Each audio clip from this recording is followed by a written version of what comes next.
If you have questions or suggestions for future podcasts, please submit them in the comment section below. Don't forget to like, share, and subscribe. From God to government. Hi, I'm Dave Arnott, the Christian Economist. Adam and Eve ate the apple because they wanted to be God. That desire has not gone away, and recently we are seeing even more evidence of it. This podcast is a compilation of many movements from God to government. Worldview. First, from Christian worldview to a secular worldview. Now, the Christian worldview says God created a perfect world, fallen humans have messed it up, and we find redemption through Jesus Christ.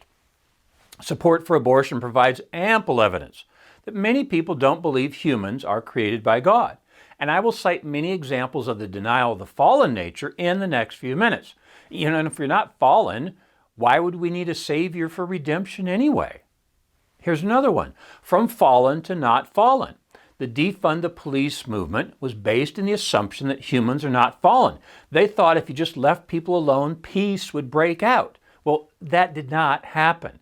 It's been proven over and over again that if you reduce punishment, crime increases as it is increasing in America today. Here's another one. From serving God to being God. In the book, The Rise and Triumph of the Modern Self by Carl Trueman, he explains why people believe they are a woman trapped in a man's body or the opposite. Okay, that supposition is objectively false, but the concept of expressive individualism has led folks to believe they can change their gender. Maybe it's the best evidence for the departure from the Christian worldview because people don't believe they were created by God, so they can create themselves. That's frightening. Economics. From supply side to demand side.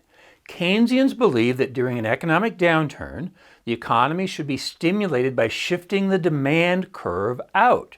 Now, the measure of that effort is called the Phillips curve, and it has been shown to work in the short run, but not in the long run, because in the long run, you end up with employment returning to its natural rate, but with the added debt that was accumulated in an attempt to shift the demand curve. When shown this, John Maynard Keynes agreed and responded, "In the long run, we're all dead." Well, what a selfish thing to say.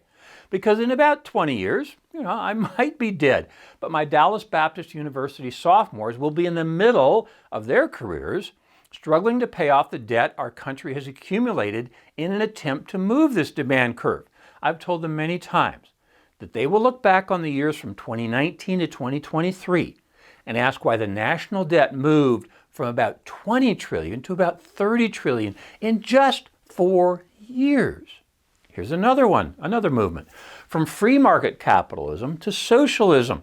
This is the most dangerous movement in economics. The title, Free Market Capitalism, reveals its intent in the title because it calls for free exchange of goods and services. Socialism is based in power, where producers and consumers are coerced by the government to exchange goods in a way that the government wants them to. Well, here's another one. From private investment to government crowding out investment. Now, to help my sophomores at Dallas Baptist University do well on their weekly quiz, I ask a kind of strange question. Should we smoke cigarettes? Well, the obvious answer is no.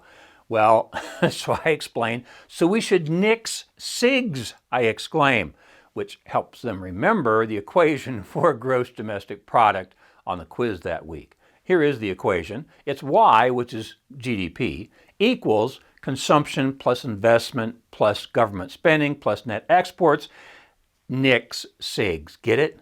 Okay, now in the last GDP report, consumer spending and government spending were up. Investment was down.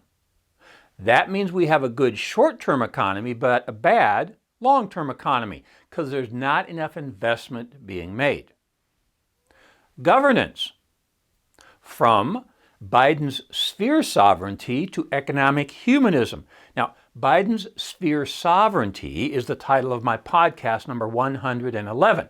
I caught him admitting that government could not solve some specific problem, so I took the opportunity to make it the title of a podcast. Economic humanism is the title of my podcast number 21, which explains how humans think they can do just about anything. After eating the apple, Adam and Eve found it didn't work that way. Here's another one, from the U.S. Revolution to the French Revolution. In his book, Last Call for Liberty, Os Guinness explains the difference in the U.S. Revolution, which defended religious freedom, and the French Revolution, which deposed religion. You're welcome to notice which was more sustainable and more successful. Another good writer, Yuval Levin, dug deeper into the philosophical underpinnings of those two revolutions in his very good book titled The Great Debate. The divine to humanism. Well, our first subtopic here is from humility to hubris. Now, before Netflix produced the TV series titled The Crown, I didn't care at all about the British royalty. Matter of fact, I think it's rather interesting that one of the most sophisticated and developed countries in the world has a king and queen. That's a subject for another podcast. The reason Ginger and I enjoy the program, The Crown, is because the writing is so good. During the first 2 seasons, they have the queen say quite often, quote, "Sometimes the most difficult thing to do is nothing," end quote.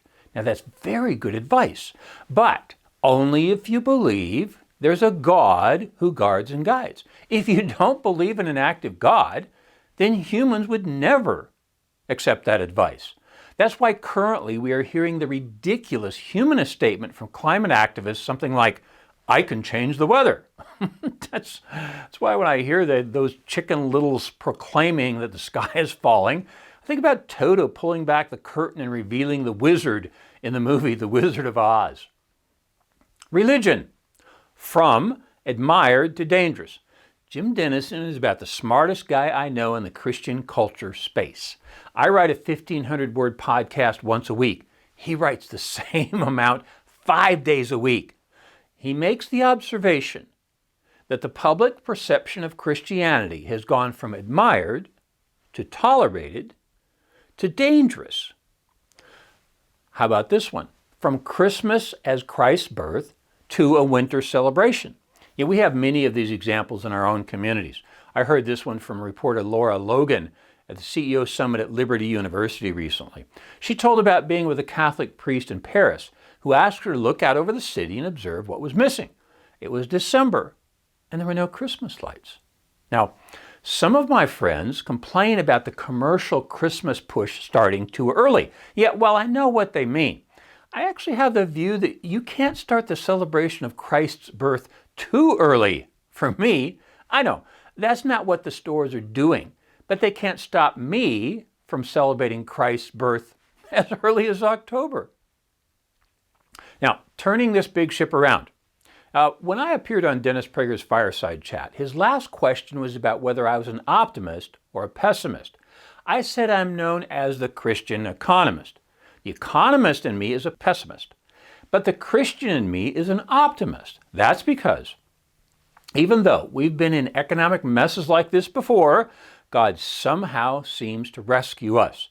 While we shouldn't get in trouble just because God will save us, we are in trouble now. And I believe that even though humans continue to express their fallen nature, God has never changed. In a fast-changing environment, it's good to hold on to something that does not change. I'm Dave Arnott, the Christian Economist. Fear God, tell the truth, earn a profit. See you next time. For more information, please visit us online at davearnott.com. If you have questions or suggestions for future podcasts, please submit them online or in the comments section below. Don't forget to like, share, and subscribe.